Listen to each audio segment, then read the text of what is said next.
Hi hello मैत्रिणी, श्री स्वामी समर्थ. मैत्रिणी, आत्ताच ना माझ्या घरातले काम आवरलेले आहेत आणि मी आहे ना इथं कपडे इस्त्री करायला बसलेली आहे. कारण आता 2-3 दिवस झाले केले नव्हते, टाइम बी नव्हता करायला. व्हिडिओ एडिटिंग करायला ना त्याला टाइम झाला, थोडी कामात असल्यामुळे मला टाइम नाही भेटला. म्हणून आहे ना मी व्हिडिओ ना आज सोडित आहे. हे पहा, मी ना इथं मार्काच्या कपड्याला ना पूर्ण इस्त्री करून घेतली. त्यांची 3-4 ड्रेस पडले होते इस्त्रीचे. म्हटलं चालू चालू सगळेच घेतले तोपर्यंत आहे ना. हे पहा, आता इस्त्री माझी करून झालेली आहे आणि आता इथं ना मी मुलांना आणायला जाणार आहे. मी ना संध्याकाळी चिकन करणार होते, म्हणून जाता जाताना मी ते चिकन मला दादाला सांगितलं चिकन कट करून ठेवा, मी तोपर्यंत मुलांना घेऊन येते. मग बेबीला क्लासवरून घेतलं, त्याला क्लासवरून घेतल्याच्या नंतर आहे ना दादा पण आला होता स्टेशनला, त्याचा फोन आला आहे मला घ्यायला ये. त्याला पण घेऊन आले. त्याला आल्याच्या नंतर मी इथं ना स्वयंपाकाला लागले. आल्याच्या नंतर आहे ना पहिले मी चिकन शिजायला टाकलं आणि नंतर बाकीचं काम करणार होते. आता इथे ना मी चिकन शिजायला टाकून घेतलं आणि मुलांना पण भुका लागले होते म्हणून आहे ना मला स्वयंपाक बी पटपट करायचा होता. म्हणून मी एका साईडला चिकन टाकलं, लगेच ना इथं पांढरा भात लावून घेतला.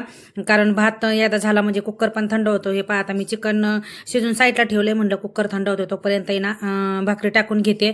आणि मी मसाला आहे ना संध्याकाळी करायचा म्हणून सकाळी स्वयंपाक झाला ना तेव्हाच मैत्रिणी मी मसाला भाजून ठेवला होता. हे पहा, मी आता चालू इथे ना 2-3 भाकरी टाकून घेतल्या.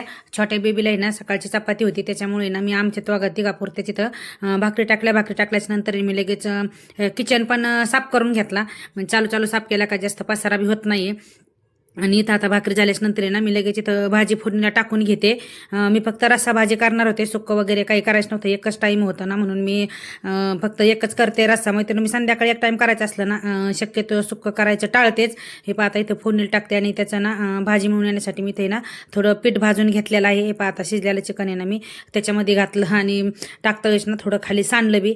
पाहता इथे ना मी त्याच्यामध्ये ना पीठ घालून घेतलं. पीठ घालून घेतल्यानंतर काय होतं, भाजी मिळून पण येते आणि थोडी घट्ट पण येते. मित्रांनो, आता माझी भाजी करून झालेली आहे. त्याच्यावरती थोडी कोथिंबीर वगैरे कट करून टाकले आणि मी आता हे 5 ते 10 मिनिटं असंच झाकून ठेवणार आहे.